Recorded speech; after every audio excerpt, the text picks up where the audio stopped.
ओम नमः शिवाय। Hello friends, welcome to my channel जय माता दी। इस वीडियो में आज मैं आपके साथ शेयर कर रही हूँ महाशिवरात्रि की बहुत ही सरल पूजा विधि, जिसे आप कम सामान के साथ पूजा करके संपूर्ण पूजा का लाभ प्राप्त कर सकते हैं। साथ ही महाशिवरात्रि पर शिव पार्वती का गठबंधन किस प्रकार से करना चाहिए, इसकी भी संपूर्ण जानकारी मैं इस वीडियो में आप लोगों को देने वाली हूँ। महाशिवरात्रि की पूजा विशेष होती है, तो इसके लिए हमें एक चौकी या फिर पाटा चाहिए होगा। इस चौकी पर बिछाने के लिए आप पीला कपड़ा ले सकते हैं या फिर सफेद कपड़ा भी यूज कर सकते हैं, क्योंकि भगवान भोलेनाथ को पीला और सफेद रंग प्रिय होता है। इसके बाद हम चावल का आसन दे करके भगवान भोलेनाथ की फोटो को चौकी पर विराजित कर लेंगे। उसके बाद हमें घी का एक दीपक जलाना है। महाशिवरात्रि पर आप हो सके तो घी का दीपक ही जलाएं। यदि आप घी का दीपक जलाने में असमर्थ हैं, तब आप तिल के तेल का दीपक जला सकते हैं। अब हम शिव परिवार को चौकी पर विराजित कर लेंगे। मेरा ये शिव परिवार इस तरह का है। यदि आपके पास इस तरह का शिव परिवार नहीं है, तो आप पार्थिव शिव परिवार यानी मिट्टी से भगवान की मूर्तियां बना करके पूजा कर सकते हैं। शिव जी के पार्थिव शिव परिवार बना करके पूजा करने का विशेष महत्व होता है। अब हमने पंचामृत के लिए दूध, दही, गंगाजल, शहद और घी लिया हुआ है, जिससे हम भगवान का पंचामृत से अभिषेक करेंगे। महाशिवरात्रि पर भगवान का पंचामृत अभिषेक करने से विशेष लाभ की प्राप्ति होती है। सबसे पहले हम भगवान गणेश का अभिषेक करेंगे शहद से। उसके बाद माता पार्वती का, शिव जी का अभिषेक करेंगे। अभिषेक करते हुए आपको लगातार मन में ओम नमः शिवाय, ओम नमः शिवाय इस मंत्र का जाप करते रहना चाहिए। पार्थिव शिव परिवार आप किस तरह से आसानी से बहुत ही सरल तरीके से बना सकते हैं, इसके भी 2 वीडियो आपको मेरे चैनल पर मिल जाएंगे, जिसमें मैंने पूरा पार्थिव परिवार बहुत ही सरल तरीके से बनाना बताया हुआ है, जिसमें शिवलिंग, गणेश जी, माता पार्वती, कार्तिकेय जी और नंदी जी महाराज मैंने बहुत ही आसान तरीके से बनाना सिखाया है। तो आप वहां से जाकर भी पार्थिव शिव परिवार बनाना सीख सकते हैं। लिंक आपको इसी वीडियो के डिस्क्रिप्शन बॉक्स में और ऊपर आई बटन में मिल जाएगी। यदि आप किसी कारणवश पंचामृत की व्यवस्था नहीं कर पाते हैं भगवान के लिए, तो आप केवल शुद्ध जल से भी भगवान का अभिषेक कर सकते हैं या फिर गंगा जल से भी अभिषेक कर सकते हैं। यदि आपके पास गंगा जल नहीं है, तो आप केवल शुद्ध जल से भी भगवान का अभिषेक कर सकते हैं, क्योंकि भगवान भोलेनाथ बहुत ही भोले होते हैं और केवल भाव के भूखे होते हैं। अब हम भगवान का कराएंगे गंधोदक स्नान, जिसके लिए चंदन ले लिया है मैंने पीला, जिसे पानी में घोल लिया है, और इसी से हम गणेश जी का, माता पार्वती का और शिव जी का अभिषेक कर देंगे।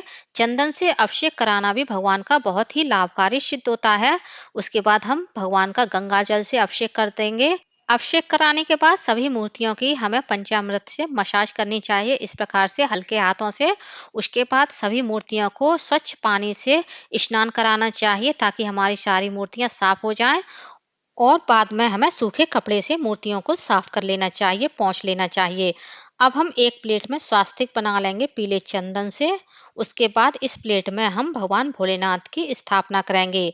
प्लेट में मैंने एक बेलपत्र रखा है। यदि आपके पास बेलपत्र नहीं है, तो आप केवल अक्षत का आसन देकर भी भगवान को विराजित कर सकते हैं। थोड़े से अक्षत रख करके हम भगवान गणेश को विराजित करेंगे। थोड़े से अक्षत का आसन दे करके हम माता पार्वती को स्थापित कर लेंगे। शिवलिंग को हमेशा इस प्रकार से विराजित करना चाहिए। जो शिवलिंग की जलधारी है हमेशा उत्तर दिशा की ओर होनी चाहिए, और आपका मुख हमेशा पूर्व दिशा की ओर होना चाहिए। अब हम सबसे पहले भगवान गणेश की पीले चंदन से, लाल कुमकुम से पूजा कर देंगे। साथ ही हम भगवान को एक हल्दी, एक सुपारी, कुछ दूब घास अर्पित करेंगे। ओम गंग गणपतये नमः, ओम गंग गणपतये नमः। अब हम भगवान को वस्त्र रूपी मौली अर्पित कर देंगे और जनेऊ अर्पित करेंगे दक्षिणा स्वरूप। आप कुछ भी पैसा अपनी श्रद्धा अनुसार भगवान को अर्पित कर सकते हैं। साथ ही एक पुष्प भी हम भगवान गणेश को अर्पित कर देंगे। अब हम सभी भगवान को इत्र लगा देंगे। ये मेरा पूजा वाला इत्र है, जो कि फूलों से बना होता है। भगवान को आपको पूजा वाले इत्र ही लगाने चाहिए। जो हार्ड इत्र होते हैं सिंथेटिक, वो भगवान को आपको अर्पित नहीं करने चाहिए। अब हम भगवान भोलेनाथ का पीले चंदन से तिलक कर देंगे, त्रिपुंड लगा देंगे। ओम नमः शिवाय, ओम नमः शिवाय इस मंत्र का हमें लगातार मन में जाप करते रहना चाहिए। अक्षत चढ़ाएंगे, काले तिल चढ़ाएंगे। महाशिवरात्रि पर 4 पहर की पूजा का विशेष महत्व होता है। साथ ही रात्रि जागरण का भी विशेष महत्व होता है। 4 पहर की पूजा में सुबह पूरे विधि विधान से पूरी पूजा की जाती है। उसके बाद चार पहर की पूजा में आप केवल भगवान भोलेनाथ को जल से या फिर पंचामृत से अभिषेक करके चारों पहर आरती कर सकते हैं। इस तरह से आपकी चारों पहर की पूजा संपन्न हो जाती है। अब हम शिव भगवान को हल्दी अर्पित करेंगे। शिव जी का और पार्वती जी का महाशिवरात्रि पर विवाह हुआ था, इसलिए हम भगवान को महाशिवरात्रि के दिन हल्दी अर्पित कर सकते हैं। साथ ही महाशिवरात्रि पर सूखे सिंगाड़े का भोग भगवान को विशेष रूप से लगाया जाता है। तो आप हो सके तो भगवान को सूखे सिंघाड़े का भी भोग अवश्य लगाएं। अब हम भगवान को बेलपत्र चढ़ाएंगे। बेलपत्र हमेशा इसी प्रकार से चढ़ानी चाहिए, चिकना भाग नीचे की ओर होना चाहिए। अब हमने भगवान को एक सफेद पुष्प और जनेऊ भी अर्पित कर दिया है। कुछ आक के पत्ते हम भगवान को अर्पित करेंगे। साथ ही मैंने भगवान को लौंग का, इलायची का भी भोग लगाया है, भांग का भोग लगाया है। महाशिवरात्रि पर विशेष रूप से भगवान को भांग का भोग लगाया जाता है। भगवान को दूब घास चढ़ाई जाती है और सुपारी भी अर्पित की जाती है। पान सुपारी, धतूरा, बेल, बेलपत्र, शमी पत्र, अपराजिता के पुष्प, ये सभी भगवान भोलेनाथ को इस दिन अर्पित करने चाहिए। यदि आपके पास इनमें से कोई चीज नहीं मिल पा रही है, तब आपको परेशान होने की जरूरत नहीं है। भगवान आपकी भावना को समझते हैं। आप केवल भगवान को एक शुद्ध जल का लोटा चढ़ाकर भी प्रसन्न कर सकते हैं। शिव जी की पूजा के बाद हमें माता पार्वती की पूजा करनी चाहिए। माता पार्वती को हमें कुमकुम अर्पित करना चाहिए, अक्षत, काले तिल, आक के पत्ते अर्पित करेंगे। जब माता पार्वती ने भगवान भोलेनाथ को पाने के लिए हजारों साल वन में रहकर तपस्या की थी, तब केवल फूल पत्ते खाकर ही माता पार्वती ने अपना जीवन निर्वाह किया था। इसलिए भगवान भोलेनाथ के साथ साथ माता पार्वती को भी ये सारी चीजें प्रिय होती हैं। केवल माता पार्वती को भांग नहीं अर्पित की जाती है। इसके बाद माता को हम पुष्प अर्पित करेंगे और दक्षिणा स्वरूप कुछ पैसे अर्पित करेंगे, वस्त्र रूपी मौली अर्पित करेंगे, एक लौंग का जोड़ा और मुख सिद्धि के लिए एक इलायची अर्पित करेंगे। साथ ही बतासे का भोग भी हम माता पार्वती को लगाएंगे।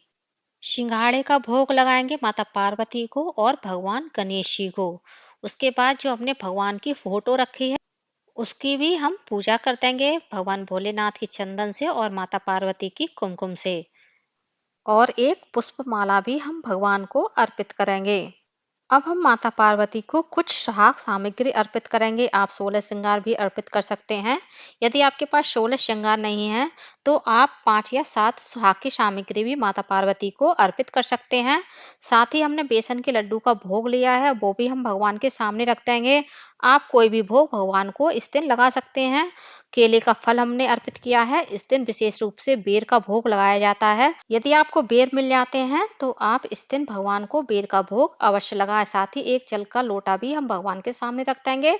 सारी पूजा कर लेने के बाद हमें माता पार्वती भगवान भोलेनाथ का गठबंधन करना चाहिए।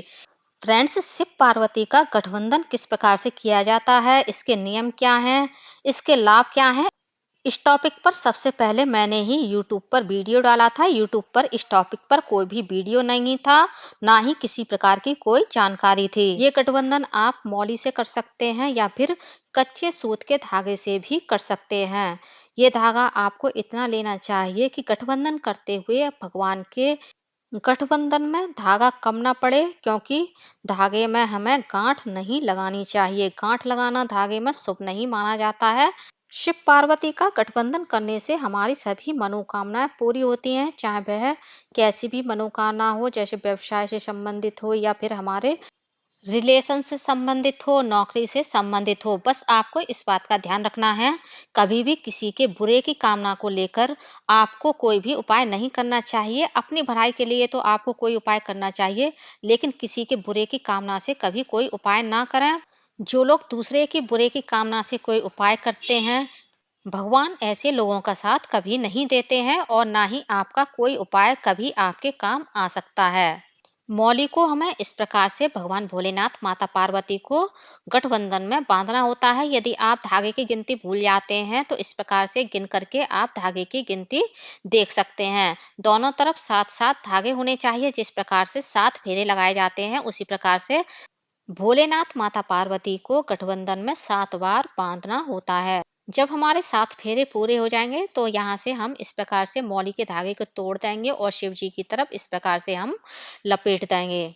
शिव पार्वती का गठबंधन करने से माता पार्वती भगवान भोलेनाथ बहुत खुश होते हैं, प्रसन्न होते हैं और आपकी मनोकामना पूरी करते हैं। फ्रेंड्स, शिव पार्वती गठबंधन के टॉपिक पर मैंने अपने चैनल पर कई वीडियो डाली हुई हैं। आप जाकर के वह भी वीडियो देख सकते हैं, जिससे आपको सारी जानकारी मिल सके। सारी जानकारी एक ही वीडियो में देना संभव नहीं हो पाता है, क्योंकि वीडियो बहुत ज़्यादा लंबा हो जाता है। तो इस प्रकार से हम भगवान भोलेनाथ, माता पार्वती का गठबंधन कर देंगे। अब हम दीपक का भी पूजन कर लेंगे और हमने जो भगवान भोलेनाथ का डमरू रखा है उसका भी पूजन कर देंगे। अब हम हाथ में एक पुष्प लेंगे, थोड़े से अक्षत लेंगे और महाशिवरात्रि व्रत कथा पढ़ेंगे। जब हमारी कथा संपूर्ण हो जाएगी तो ये पुष्प और अक्षत हम भगवान भोलेनाथ के चरणों में समर्पित कर देंगे।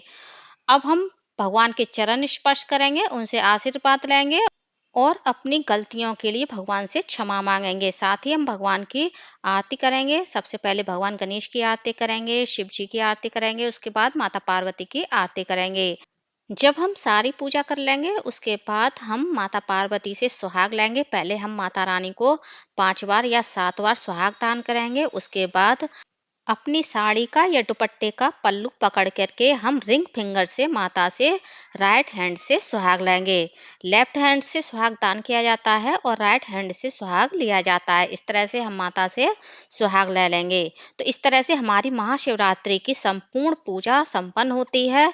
तो फ्रेंड्स, आप लोगों को मेरा यह वीडियो कैसा लगा कमेंट करके जरूर बताइएगा। और यदि आप मेरे चैनल पूनम की आस्था पर पहली बार आए हैं तो प्लीज चैनल को सब्सक्राइब कर लीजिए, वीडियो को ज्यादा से ज्यादा लाइक कीजिए, शेयर कीजिए, साथ ही बेल आइकन को प्रेस कर दीजिए, ताकि हमारी आने वाली सारी लेटेस्ट वीडियो की नोटिफिकेशन आप लोगों को टाइम से मिल सके। कमेंट बॉक्स में हर हर महादेव, जय माता पार्वती अवश्य लिखिएगा। धन्यवाद फ्रेंड्स। बोलिए माता पार्वती की जय, हर हर महादेव।